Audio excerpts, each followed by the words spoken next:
Jeudi matin, on avait notre rencontre ici, le temps qu'on appelle de méditation, prière, lectio divina. Et le texte que j'avais proposé, qu'on a étudié, c'était les premiers versets de Jean 14. Et qui commence avec ce verset, « Que votre cœur ne se trouble point, croyez en Dieu et croyez en moi. » Et puis le texte continue, on a parlé pas mal dessus, c'était très riche, c'était intéressant. Mais je me suis arrêté personnellement sur cette première phrase et j'aimerais y revenir. Caroline nous a envoyé sur le groupe qu'on utilise pour se retrouver le mercredi soir le lien de l'article, j'ai pas très bien vu, c'était sur, je sais plus. En tout cas, un journaliste pose une question et il dit ceci. Le silence des églises face à ce qui se passe en ce moment est inquiétant. Et en fait, j'ai lu l'article vite fait, on va en discuter peut-être un prochain mercredi entre nous, mais je pensais aussi déjà aborder ça ce matin. Le personnage, le journaliste là, qui interroge, je crois, un théologien qui est bien informé, bien préparé, explique qu'avant, au Moyen-Âge, c'était presque exclusivement les religieux qui s'occupaient du soin des corps, etc. Et puis il explique aussi comment, à cette époque-là, on attribuait facilement à toutes ces maladies, c'était un jugement de Dieu, alors il fallait se repentir et puis ça irait mieux, etc. Et puis petit à petit, comment l'arrivée de la science, de la médecine moderne, a fait que on a mis de côté les religieux pour les soins. Et puis finalement, même la voix aussi du reste s'est tue. Puis aujourd'hui, en fait, où ils sont et qu'est-ce qu'ils disent. Et quand même, l'article est honnête, il dit après, à la fin, mais oui, ils font des choses, ils participent, il y a des associations qui aident pour les repas, avec Caritas, avec ci, avec ça. Mais ça posait cette question, c'était intéressant. Et pour moi, ça s'est relié avec ce texte. Que votre cœur ne se trouble point, croyez en Dieu et croyez en moi. Si nous avons en tout cas quelque chose que nous pouvons tous faire, c'est être des témoins de ce que Christ fait en nous. Et je voulais m'arrêter un petit peu sur cette pensée. Nous avons tous des raisons d'être troublés, qu'elles soient personnelles, qu'elles soient familiales, qu'elles soient dans notre société, qu'elles soient au niveau de la planète. Je dirais malheureusement, où que nos regards se tournent, les nouvelles sont assez mauvaises. Bon, en tout cas, il n'y a pas que du mauvais, mais c'est quand même difficile. Et notre cœur peut facilement être troublé. Le mot que Jésus utilise ici pour troubler, il veut dire troubler, précisément, mais c'est la conséquence d'une agitation. C'est le même mot qui est utilisé lorsque, par exemple, on a cette histoire qui est racontée dans les évangiles, d'un ange qui descendait pour agiter l'eau d'une piscine et puis le premier qui se jetait dans l'eau était guéri. Le trouble dans mon cœur vient de l'agitation. On apprend quelque chose, on sait quelque chose, on est conscient de quelque chose, il se passe quelque chose, et notre cœur commence à être agité. Et comme il est agité, vous savez ce qui se passe quand vous êtes dans une eau où le fond, il y a du sable ou de la terre ou de la vase, etc. On agite l'eau et l'eau qui était claire devient trouble. On ne voit plus à travers. On perd la clarté. On ne sait plus. Moi, il m'est arrivé une fois une chose un peu. C'était un peu inquiétant. J'ai dû bien plonger, descendre assez profond. J'étais dans un lac qui était assez vaseux. Puis je suis descendu, je ne sais pas, il y avait au moins 7-8 mètres de fond. Et puis, j'ai, sans faire exprès, remué le fond. Et à un moment, je ne savais plus vers où était le haut et vers où était le bas. Vous savez, c'est pas longtemps, un petit moment. Après, j'ai juste réfléchi, puis les bulles montent toujours, et puis c'était simple. Il y a un petit moment, on ne sait plus où est le haut et où est le bas. Et lorsque nos cœurs sont troublés, c'est un peu ce qui se passe. On perd nos repères. Il y a de l'agitation, ça devient trouble, on ne voit plus. On ne réfléchit plus objectivement ou raisonnablement, on ne sait plus, nos émotions s'emballent, et puis on est dans cette espèce d'eau troublée, on ne sait plus vers où il faut aller pour retrouver la surface et pour respirer. Et Jésus dit que votre cœur ne se trouble point, croyez en Dieu et croyez en moi. Alors on va voir un petit peu ce que ça peut vouloir dire, mais j'aimerais encore ajouter que la réponse naturelle à l'agitation du cœur, si on ne réfléchit pas instinctivement, c'est une plus grande agitation. Parce que nous sommes comme ça, c'est notre instinct de survie. Lorsqu'un lion attaque un troupeau, s'il reste ensemble, il ne risque rien, mais ils se mettent à courir et plus ça grogne autour, plus ils partent dans toutes les directions et plus ils sont en danger. Et pour nous, c'est un peu le même principe. Lorsque une mauvaise nouvelle arrive, lorsque des situations sont compliquées, lorsqu'on ne sait pas, notre cœur tout d'un coup est troublé, il est agité, et ce qu'on aimerait, c'est oublier. Et pour ça, se plonger dans une autre activité qui agite encore plus. Alors, des fois, on n'a pas le choix, on fait ça un petit moment pour fuir, parce qu'il faut le temps de retrouver cet esprit. Mais Christ nous propose quelque chose, et c'est l'inverse. Ce n'est pas une suragitation pour ne plus voir la première agitation. C'est un face-à-face avec ceux qui provoquent l'agitation et de le remplacer par autre chose. Croire en Dieu, je l'ai souvent dit, pour nous, on a cette idée, peut-être parce qu'on vit dans une époque où l'athéisme a pris un peu de place, ou en tout cas l'agnosticisme, où croire en Dieu, ça veut dire penser qu'il existe, ou être convaincu qu'il existe. Alors évidemment, c'est un prérequis de penser ou de croire plutôt qu'il existe. Mais croire en Dieu, c'est pas juste croire qu'il existe. Parce que croire qu'il existe, ça ne sert pas à grand-chose. Et puis, il y a tas de gens qui n'aiment pas Dieu, mais qui croient qu'il existe. Et puis, je pense que même nous, croyants, entre guillemets, ça ne nous arrive pas trop des moments où on ne croit pas que Dieu existe. Il y a beaucoup de moments où, tout en sachant que Dieu existe, on ne vit pas dans cette relation de confiance qui est la foi. Donc, lorsque Jésus dit « croyez en Dieu, croyez en moi », après il va développer, on ne va pas étudier tout ce texte, expliquer qu'en fait, lui et le Père, ils sont un, et puis que pour aller au Père, il faut passer par lui. Toi, il dit « croyez en Dieu, croyez en moi ». Il parle en plus à des Juifs qui sont déjà monothéistes et qui croient en Dieu, mais qui n'en connaissent pas le chemin par le Christ. Et c'est pas juste savoir que Dieu existe, ou être convaincu que Dieu existe, c'est beaucoup plus que cela. Et on a un premier exemple que j'ai trouvé dans les Écritures aussi, mais qui en même temps, on va voir, peut être trompeur. C'est ce texte, vous savez, lorsque Jésus veut traverser le lac de Tibériade, qui appelait une mer à l'époque, c'était un grand lac, et puis il était sujet à des tempêtes très soudaines, très violentes, parce qu'il y a le couloir qui fait que le vent pouvait arriver très très vite et tout retourner. Et je vous lis le texte, c'est dans Matthieu 8, 23. Jésus monta dans la barque et ses disciples le suivirent. Et voici, il s'éleva sur la mer une si grande tempête que la barque était couverte par les flots. Et lui, il dormait. Les disciples s'étant approchés, se réveillèrent et dirent « Seigneur, sauve-nous, nous périssons. » Il leur dit « Pourquoi avez-vous peur, gens de peu de foi ?» Alors il se leva, menaça les vents et la mer, et il y eut un grand calme. Ces hommes furent saisis d'étonnement. Quel est celui, disait-il, à qui obéissent même les vents et la mer? Pourquoi j'ai dit que ce texte pouvait être un piège pour nous? C'est parce que nous sommes croyants, nous croyons que Dieu existe, qu'il peut faire des choses. Et lorsque une situation ou des choses arrivent dans nos vies, ou juste une observation du monde dans lequel nous vivons, fait que notre cœur est troublé et agité, notre première pensée, c'est que nous voudrions que Jésus fasse ce qu'il a fait dans cette tempête. Qu'est-ce qu'il a fait? Il a supprimé la cause du trouble. Hop, on rembobine, on efface. Il n'y a plus. Il y avait une tempête, il n'y a plus de tempête. Elle est où la tempête? Il n'y a plus de tempête. C'est comme, il est où le maillot? Il n'y a plus de tempête. Et ça, c'est ce que nous, on attendrait de Dieu. Et puis on a cette idée que si on avait assez de foi, Dieu va le faire. Comme si la foi était le moyen avec lequel on pouvait faire pression sur Dieu. Et puis cette tempête est en train de détruire ma vie, ma famille, le monde, la planète. Et j'ai la foi, et j'attends que Jésus se lève et dise pshh, et il n'y a plus de tempête. Alors, c'est vrai qu'il l'a fait dans ce cas-là.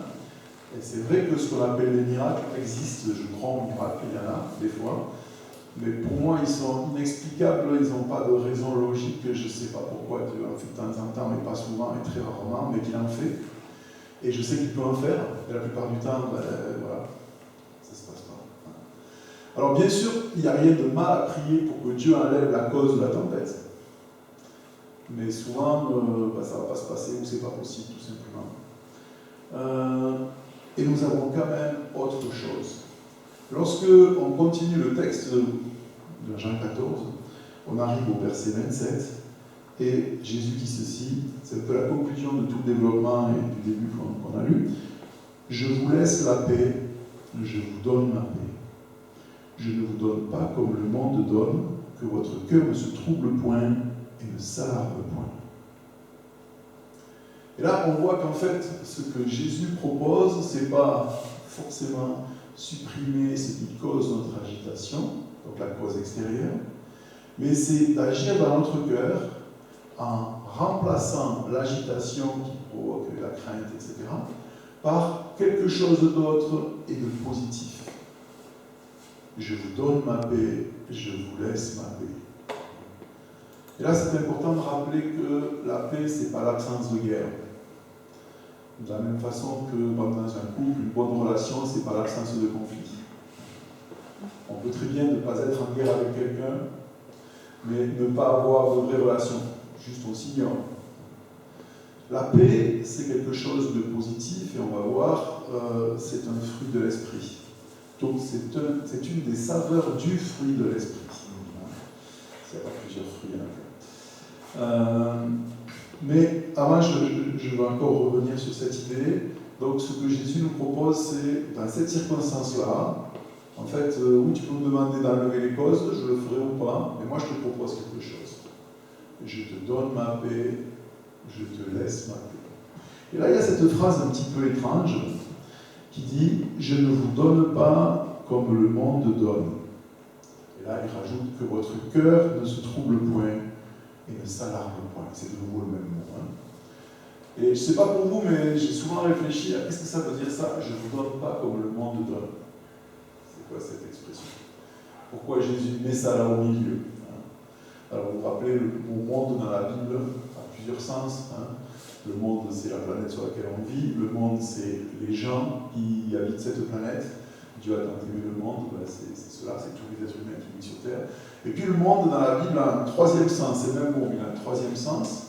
C'est le système général qui fait que la façon dont nous vivons sur cette terre, nous, humains.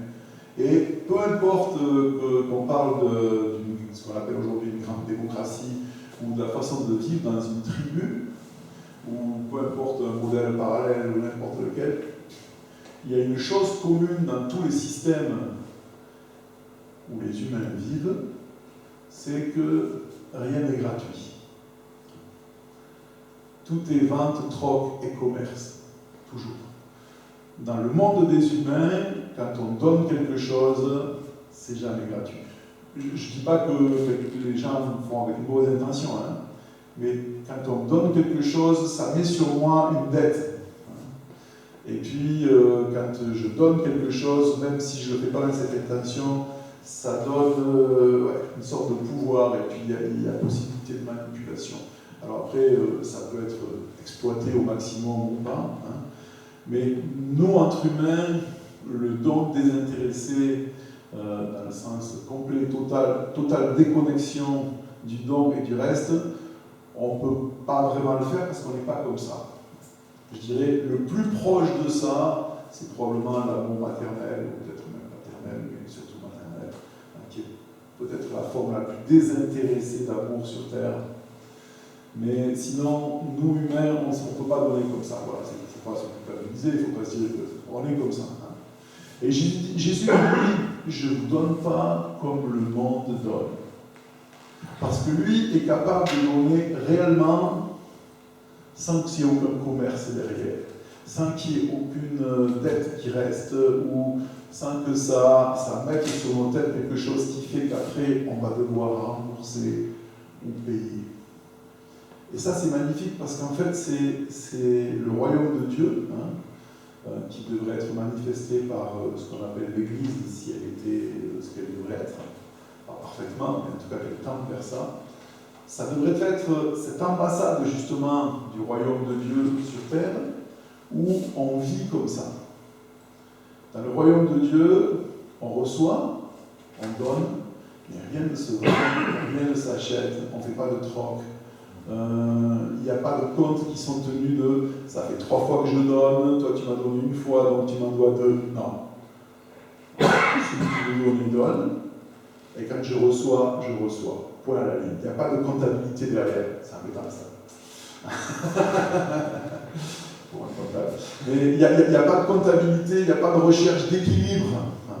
Pourquoi? Parce que dans ce royaume-là, on a un Dieu qui peut donner, sans s'appauvrir. Et sans avoir besoin, de par sa nature, d'être payé en retour. Et lorsque Christ vient sur terre, et qu'il dit dans ce texte, entre les deux versets que je vous ai lus, c'est là où il y a ce développement, il explique à ses disciples, celui qui m'a vu a vu le Père. Je suis là pour vous expliquer qui est Dieu, pour vous le montrer au travers de quelqu'un qui a les pieds et les mains, qui marche sur terre, qui a des ampoules aux pieds quand il marche trop, qui a sommeil quand il n'a pas dormi, quelqu'un comme vous. Mais derrière cette incarnation, je suis là pour vous expliquer qui est Dieu. Et Dieu est quelqu'un qui donne gratuitement. Et c'est pour ça que Jésus dit, ma paix, je vous la donne, et je ne la donne pas comme le monde donne. C'est-à-dire que vous pouvez en recevoir autant que vous êtes capable d'en recevoir ou que vous désirez en recevoir, et ça ne crée pas une dette chez vous. Il vous faut juste le recevoir. Et accepter de le recevoir sans avoir à le rembourser. Libre à vous de donner tout ce que vous voulez aussi autour de vous. Mais ça ne crée pas d'obligation. Et cette autre façon de vivre, qui est totalement différente de tous les systèmes humains qu'on peut mettre en place, y compris les plus belles utopies, a été inaugurée par la mort et la résurrection de Christ, parce que Christ est là et il offre sa vie, et Dieu donne qui il est, tout ce qu'il a, et il dit, pardonne-leur, ils ne me doivent rien. Je fais ça et vous ne me donnez rien en retour. Maintenant, acceptez-le, recevez-le. Parce que le royaume de Dieu, c'est recevoir et donner. Recevoir et donner. Et venant de Dieu, donner et recevoir aussi. Et tout simplement parce que c'est ce qui se vit dans la personne de Dieu depuis toujours, avant même que l'espace et le temps deviennent une réalité. Dans le mystère de la Trinité, où ce Dieu qui est unique, mais en trois personnes, et où chacun donne aux deux autres et reçoit tout le temps, sans fin. Et c'est illimité. Et ça, c'est le fonctionnement de, on peut appeler la société de Dieu en lui-même. Et lorsqu'il a créé l'espace, le temps, et puis après, le temps s'est déroulé, l'espace aussi, et puis un jour, nous, on arrive, et on était appelés à vivre dans cette société-là, mais on a fait le choix de vivre en étant, nous, le centre. Et là, on a installé une autre façon de faire qui est je te donne ça, mais tu me dois ça. Je te passe ça, mais tu me donneras ça. Et même dans comme j'ai dit, dans ce qu'on appelle l'amour, lorsqu'un homme dit à une femme je t'aime, c'est quand même du troc. C'est pas beau dit comme ça, c'est vrai, surtout pour un romantique comme moi. Mais c'est la réalité. Tu as quelque chose que j'aimerais bien et j'espère qu'il y a chez moi quelque chose que tu aimerais bien et voilà, on va mettre ça ensemble. C'est pour ça que l'engagement dans le mariage chrétien, c'est pour le meilleur et pour le pire. Parce que dans l'idée de Dieu, on s'est engagé et puis tout d'un coup, l'autre il a plus ce pourquoi je me suis marié. Il a un accident et puis il ne marche plus, ou il a plus ça, ou il n'est pas comme je croyais, et puis là qu'est-ce que je fais? Et Dieu nous dit, moi je vous aime toujours pareil, et je donne toujours pareil. Alors, je reviens à ce qui est le cœur de notre sujet au début, aujourd'hui, que votre cœur ne se trouble pas. Quand la tempête arrive, bien sûr, on peut avoir le réflexe de suragiter pour ne pas plus y penser. On peut, et on doit, demander le miracle. Seigneur, interviens, calme la tempête. Mais je dirais presque en même temps ou juste après, il reste une chose qui, elle, est toujours accessible. Le miracle, c'est l'exception, mais si quelqu'un peut m'expliquer pourquoi des fois oui et des fois non, ça m'intéresse, mais je n'ai pas trouvé. En sachant que c'est possible et que ça arrive. Par contre, ce qui est toujours à notre disposition, c'est de recevoir, c'est de vivre en fait, en tant qu'enfant de Dieu, dans le royaume de Dieu, selon le fonctionnement de la société de Dieu. Et c'est de cela que Jésus parle quand il dit « Je vous donne ma paix et je ne la donne pas comme le monde donne. » Le monde, c'est pas aller faire la fête ou pas, ou faire ci ou ça, ou comment on s'habille, ou la musique qu'on écoute. C'est ce système où il y a toujours un échange du troc, de la vente, de la dette, et donc de la manipulation, et donc du contrôle et de l'autorité par la force. Et Jésus dit, moi, je m'offre, je donne, et je vous donne ma paix comme ça. Et ce qu'on doit comprendre, c'est que la paix n'est pas, c'est pas comme si je disais, je vous donne mon téléphone, non, je ne le donne pas, et puis vous pouvez le prendre et partir. La paix est un fruit de l'esprit, hein. Peut-être que vous connaissez le texte dans Galates 5, 22, or le fruit de l'esprit, c'est l'amour, la joie, la paix, la bienveillance, etc., etc. Et le fruit de l'esprit, c'est le fruit de la présence de Dieu en nous.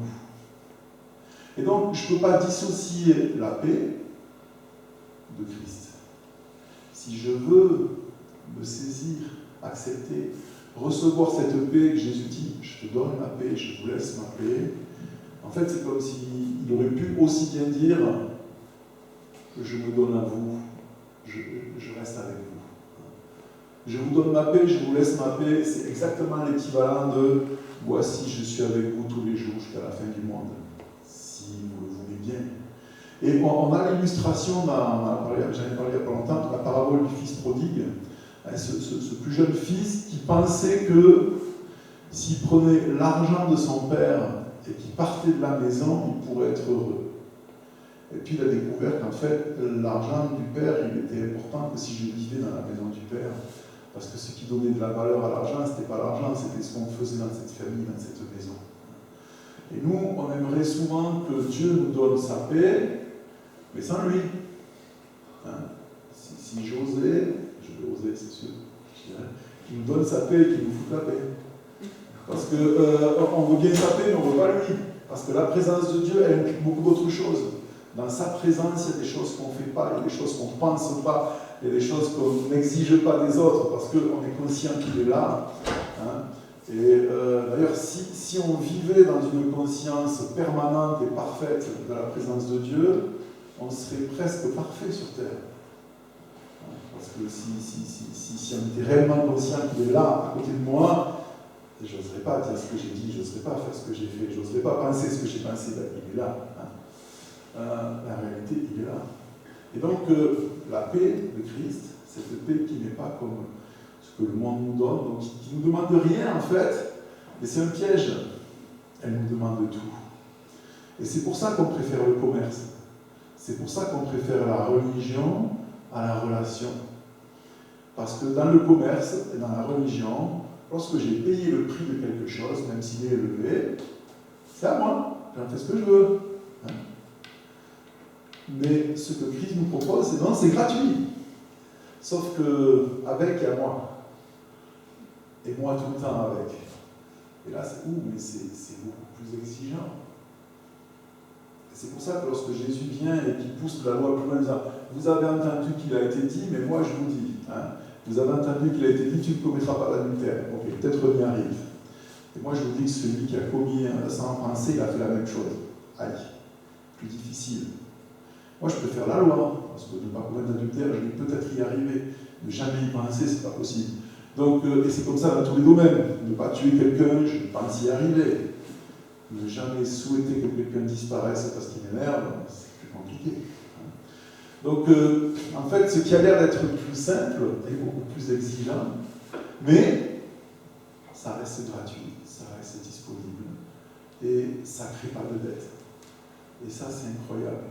Et ce qui serait magnifique dans ces temps troublés, il n'y a pas que nos cœurs qui le sont, les temps le sont en ce moment, c'est que justement, la communauté des croyants, ce que devrait être l'Église, hein, la famille de Dieu, puisse être identifiée par les gens, qu'ils soient croyants ou pas, comme l'endroit où on peut venir et on va recevoir, on va être accueilli sans que ça crée une dette, sans être jugé, sans être catalogué, sans être placé. Je peux y aller et je peux recevoir de l'amour, de la paix, de la joie. Parce que ces gens-là, ah non, de l'amour, de la paix, de la joie, de la bienveillance, Et ils en ont parce que la source de la paix, la joie, la bienveillance, le fruit de l'esprit, vit en eux. Et c'est ça qui fait un chrétien. C'est ça un disciple. C'est ça un témoin. C'est ça un missionnaire. C'est ça un envoyé de Dieu.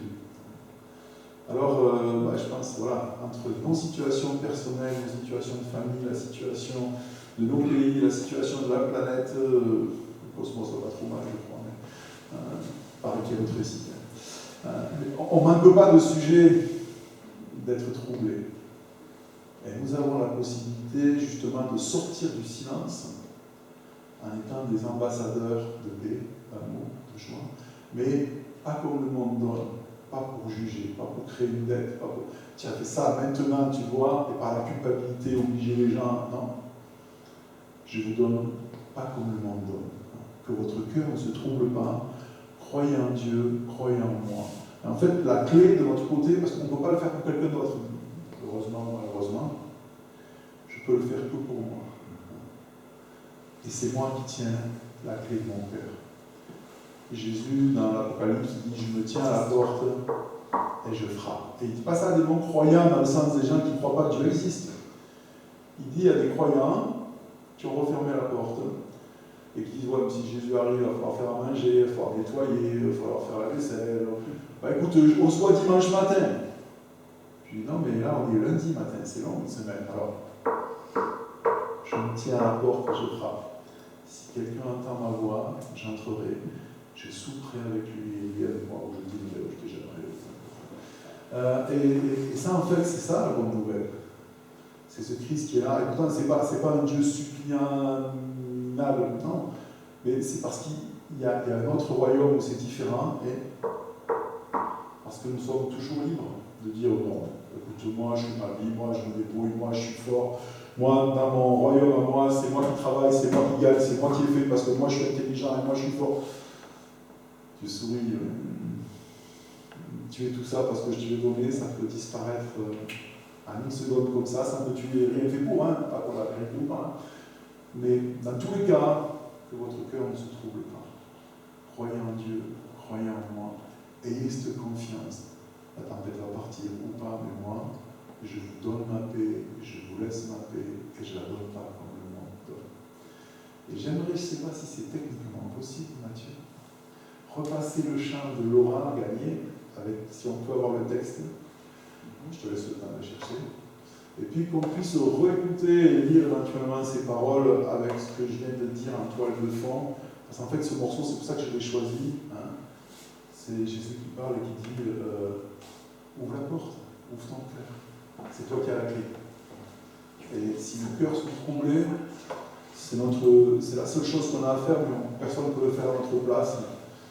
De dire, écoute, ouais, j'ai pas fait le ménage, j'ai pas fait la vaisselle, il n'y a rien dans le frigo, il n'y a que du pain moisi, mais ça fait rien. Entre. Et lorsqu'il entre avec la paix. Et il l'amène.